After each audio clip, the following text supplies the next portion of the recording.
जय माता की। दोस्तों, आपको और आपके परिवार को नवरात्राओं की हार्दिक शुभकामनाएं। माता की असीम कृपा आप पर हो और आपके सभी कष्ट क्षण भर में दूर हो जाएं। आपके घर में सुख समृद्धि और धन वैभव बढ़े।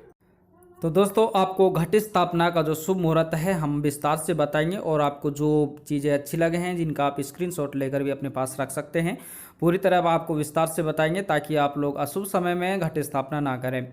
मैं आपको बता रहा हूं दोस्तों, आश्विन मास की शुक्ल पक्ष की प्रतिपदा तिथि इस साल 17 अक्टूबर को पड़ रही है। ऐसे में 17 अक्टूबर 2020 के दिन कलश स्थापना होगी, यानी कि अपन प्रतिपदा के दिन ही कलश स्थापना करते हैं। कलश स्थापना के लिए जो शुभ मुहूर्त है वो सुबह 6:27 से शुरू होकर 10:13 तक खत्म होगा।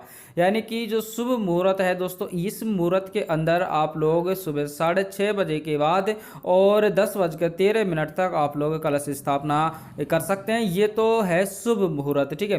वैसे मैं आपको बता देता हूं दोस्तों, आप 6:27 के अलावा आप लोगों को जो अभिजीत जो और भी शुभ मुहूर्त होगा, मैं आपको बता रहा हूं कि आप कुछ महाजनों ने ये 7:30 से बताया है। किसी स्थानों पर दोस्तों ये 7:30 से हो सकता है, इसलिए आप लोग, मैं आपको बता रहा हूं, आप लोग कलश स्थापना की जो शुभ मुहूर्त स्थापना करें वो 7:30 के बाद करें, इतना आप लोग ध्यान रखें। कलश स्थापना आप लोग 7:30 के बाद, सुबह 7:30 के बाद 10:13 तक करें तो आपको और भी उचित समय होगा। ये कुछ महाजनों के हिसाब से आपको बता रहा हूँ, क्योंकि 4 शुभ मुहूर्त बताए थे तो उनमें से आपके लिए यहाँ 7:30 से आप लोग कर सकते हैं। वैसे अगर आप लोग 6:30 से करना चाहें तो कर सकते हैं। और दोस्तों, वहीं जो अभिजीत मुहूर्त होता है, अभिजीत जो मुहूर्त होता है वो सबसे बेस्ट मुहूर्त होता है। वैसे आप लोगों के लिए शुभ मुहूर्त ये भी उत्तम ही रहेगा।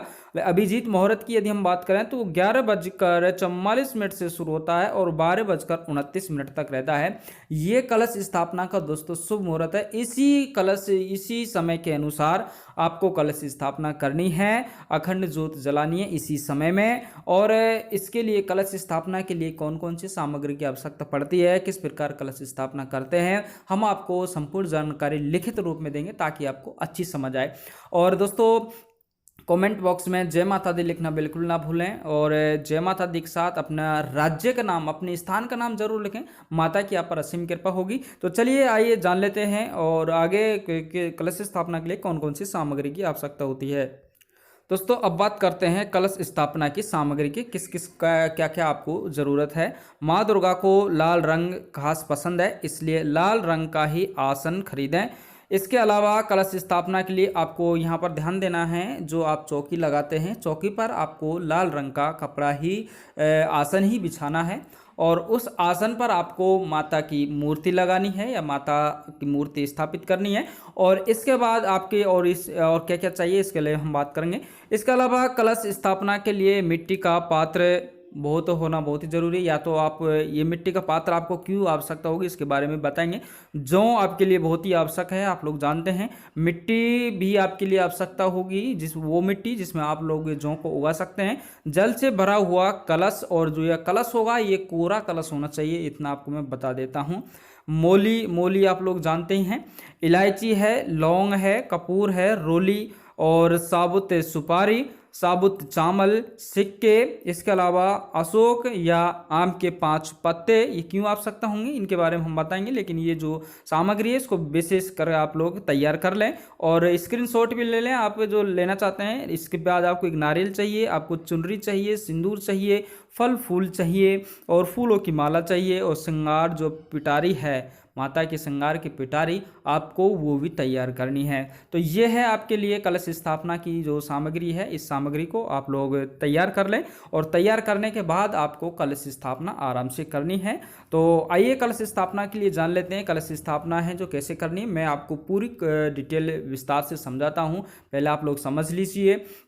अब कलश स्थापना के बारे में बात करते हैं। तो ये कह रहा है कि नवरात्रि के पहले दिन यानी कि प्रतिपदा को सुबह आप लोग स्नान आदि से निवृत्त हो लें और जिस स्थान पर आप लोग कलश स्थापना करना चाहते हैं, जैसे मंदिर है तो मंदिर की साफ सफाई करने के बाद सबसे पहले गणेश जी का नाम लें और फिर माँ दुर्गा के नाम से अखंड ज्योत जलाएं। कलश स्थापना के लिए मिट्टी के पात्र में मिट्टी डालकर उसमें जौ के बीज बोएं। यहाँ पर अखंड ज्योत आप लोग बाद में भी जला सकते हैं, लेकिन मैं जो बता रहा हूँ, आप जिस स्थान पर कलश स्थापना करना चाहते हैं, सबसे पहले वहाँ पर साफ सफाई कीजिए। जो वहाँ पर या आपके जो घर में उस स्थान पर जो भी नकारात्मक एनर्जी है या फिर जो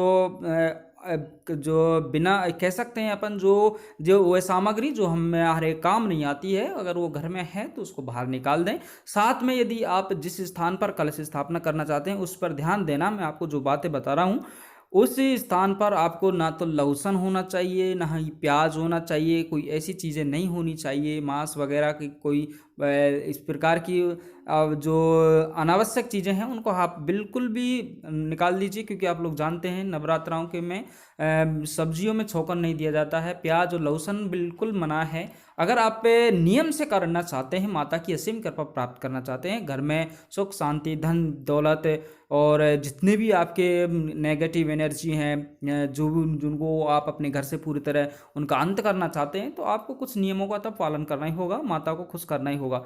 तो वो जो मैं आपको बता रहा हूँ, इसलिए अब ध्यान से आप ध्यान रखें अपने जो घर के आसपास की सफाई है और उन बातों पर भी विशेष ध्यान। हालांकि मैं नवरात्राओं के दौरान आपको क्या करना चाहिए क्या नहीं करना चाहिए ये मैं वीडियो आपके लिए अपलोड कर चुका हूँ और नीचे आपको डिस्क्रिप्शन में लिंक दे दूंगा जहाँ से आप लोग विस्तार से और समझ सकते हैं। ठीक है दोस्तों, इसके बाद आपको क्या करना है मैं आपको यहाँ से बता रहा हूँ। माँ दुर्गा के नाम से आप लोग अखंड ज्योत जलाएं। कलश स्थापना के लिए मिट्टी के पात्र में मिट्टी डालकर उसमें जो बो दें। या तो मैंने आपको कहा था कि मिट्टी का एक पात्र चाहिए, तो या तो आप लोग मिट्टी के पात्र में वो जो बोएं या फिर जहाँ पर आप स्थापना करना चाहते हैं जिस स्थान पर वहाँ पर मिट्टी रखकर उसमें आप लोग जो बो दें। ठीक है, अच्छा जो बोने के बाद आपको क्या करना है, अब एक तांबे के लोटे पर आपको रोली से, ये ध्यान रखना, तांबे का लोटा लेना है, उस पर रोली से आपको स्वास्तिक यानी कि सांति का चिन्ह बनाना है। लोटे के ऊपर हिस्से में आपको मोली बांधनी है। मोली मतलब कलाइडोरा नहीं होता है कि उस कलाइडोरा को मोली बोलते हैं अपन, तो वो आप लोग उस लोटे में बांधें और लोटे में बांधने से पहले आप लोग स्वास्तिक चिन्ह बनाएं, गणेश जी भगवान का नाम लें और उसको तिलक लगाएं। ठीक है, अब है इस लोटे में पानी भरकर उसमें कुछ, अब लोटे में आपको पानी भरना है और उसमें कुछ बूंदें गंगा जल मिलाएं। फिर उसमें ₹1 दूब सुपारी इत्र और अक्षत अक्षत मतलब होता है दोस्तों चावल, उसमें डाल दें। लोटे में आपको क्या क्या डालना है ये आप लोग ध्यान देना। आप लोग ऐसे भी कर सकते हैं, पहले आप उस लोटे को पवित्र कर लें, उस पर मोली वोली बांध दें, स्वास्तिक चिन्ह बना लें। उसमें फिर आप लोग लेकिन ध्यान रखना, पहले आप लोग उसमें जल भर दें। जल भरने के बाद आपको ये काम करना है। इसके बाद आपको ये काम करना है, उसके में डालना क्या है, उसमें थोड़ा गंगा जल मिलाएं यदि हो तो, और नहीं हो तो कोई दिक्कत नहीं है, साफ जल सुथरा जो जल है आप लोग वही भरें और उसमें ₹1 डाल दें। ठीक है, ₹1 आपको उस लोटे में डालना है। उसमें दूब भी डालनी है, सुपारी डालनी है, इत्र डाल सकते हैं और अक्षत यानी कि चावल उसमें जरूर डालें। इसका आप लोग विशेष ध्यान दें। ठीक है, इसके बाद क्या करना है आपको, अब इस लोटे में पानी भरकर उसमें कुछ बूंदें गंगा जल की मिलाएं, फिर उसमें, ठीक है ये तो आपको बता दिया। इसके बाद कलश में अशोक या आम के 5 पत्ते लगाएं। जो कलश है उसमें आप लोग पानी भर लें और पानी भरने के पश्चात उसमें आप लोग आम के जो 5 पत्ते हैं, आम के 5 पत्ते चारों ओर लगा दें और उसके बाद उस पर आप अब एक नारियल के लाल कपड़े को लपेटकर उसे मोली से बांधें, फिर नारियल को कलश के ऊपर रख दें। अब यहाँ पर दोस्तों क्या किस प्रकार मतलब पूजा की जाती है मैं आपको बता देता हूँ विस्तार से। और यानी कि आप लोग ने सबसे पहले आपको कलश लेना है, कलश में आप लोग पानी भर लेना है, कलश के चारों ओर आपको पत्ते लगा देने और उस पत्ते पर चाहें तो आप यानी कि उसे कलश पर आप लोग अपना लोटा रख दें। ठीक है, अभी अधिकांश ये होता है कलश पर अपना जो आपने लिया उस लोटे को, तांबे का जो लोटा है उसको आप लोग रख दें और उसके ऊपर आप लोग लाल कपड़े में नारियल को बांधकर यानी कि नारियल को मोली से बांधकर रख दें। तो जो प्रोसेस है हम आपको पूरा बता रहे हैं। ठीक है, अब यहाँ तक आपको कुछ समझ आ रहा होगा। अब बात कर लेते हैं। अब इस कलश को मिट्टी के उस पात्र के ठीक बीचों बीच रख दें जिसमें आपने बीज बोए हैं। अब आपको कलश उठाना है और कलश को आपने जहाँ पर मिट्टी का जहाँ पर जो बोए हैं उसके ऊपर आपको बीचों बीच में रख देना है। कलश स्थापना के साथ ही नवरात्रि के 9 व्रतों को रखने का संकल्प लें। जैसे आप लोग कलश आप जो रख देते हैं तो ये समझिए कि आपने कलश की स्थापना कर दी और उसी समय आप लोग संकल्प लें कि माता मैं आपके इतनी व्रत करना चाहता हूँ और इस व्रत से मेरे सारे संकट दूर हो जाएं और घर में सुख शांति आए, धन वैभव या फिर जो भी आपके मन में जो मनोकामना है वो कलश स्थापना के साथ ही आप लोग मांगें। ये आप लोग ध्यान रखें, आपकी माता मनोकामनाएं पूर्ण करेगी। आप चाहे तो कलश स्थापना के साथ माता के नाम की अखंड ज्योति भी जला सकते हैं। जैसे ही आप लोग कलश रखते हैं उसके बाद आप लोग मन्नत मांगें, आप संकल्प लें और संकल्प लेने के बाद आप लोग अखंड ज्योति जरूर जलाएं माता की। तो ये है दोस्तों आपको कलश स्थापना की जो संपूर्ण विधि है आपकी माता की वो आपको बता दी गई है। धन्यवाद।